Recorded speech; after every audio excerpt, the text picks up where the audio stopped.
Je suis la femme qui ressemble à la mère, voit dans le noir, passe son histoire sous silence, ramasse les pots cassés.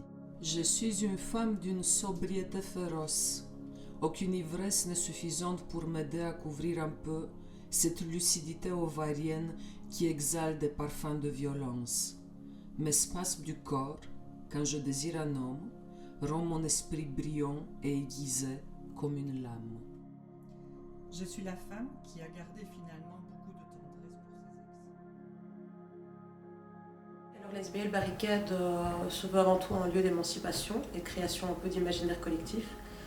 C'est surtout un lieu qui s'occupe un peu de mettre en lumière toutes les formes de discrimination, les systèmes d'oppression, la hiérarchisation entre les individus.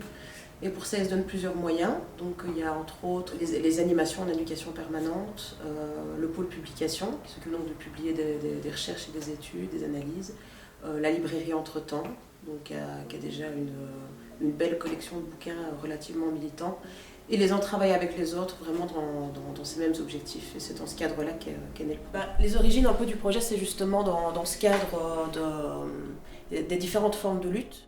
Les institutions prennent vraiment un rôle d'intégration des injustices sociales. Donc les enfants apprennent dès le plus jeune âge à grandir avec une norme, une façon de faire, un système. Et si on ne se pose pas cette question-là, je ne vois pas comment on pourrait penser le monde différemment. Et l'idée vraiment de fond, c'est de concerner tous et toutes à ces questions-là, parents ou non parents. Il faut dire que oui, ça a répondu aux attentes, ne serait-ce que dans la diversité du public. Il y avait autant de parents que de non-parents, que d'enfants. Et ça, c'était déjà une belle réussite. Parce que d'un côté, on a senti un petit peu les parents qui se sentaient vraiment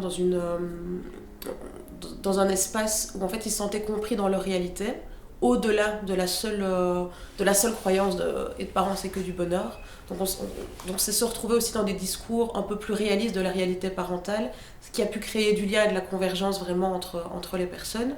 Et par rapport aux non-parents, on sentait vraiment une prise de conscience de la réalité parentale, une prise de conscience de l'urgence, et surtout via des moments très intenses émotionnels, par des récits partagés, par des moments remplis d'empathie, de bienveillance. Là où ça a répondu aux attentes aussi, c'est que j'ai vraiment senti que les enfants étaient inclus dans toutes les thématiques et dans toute la programmation.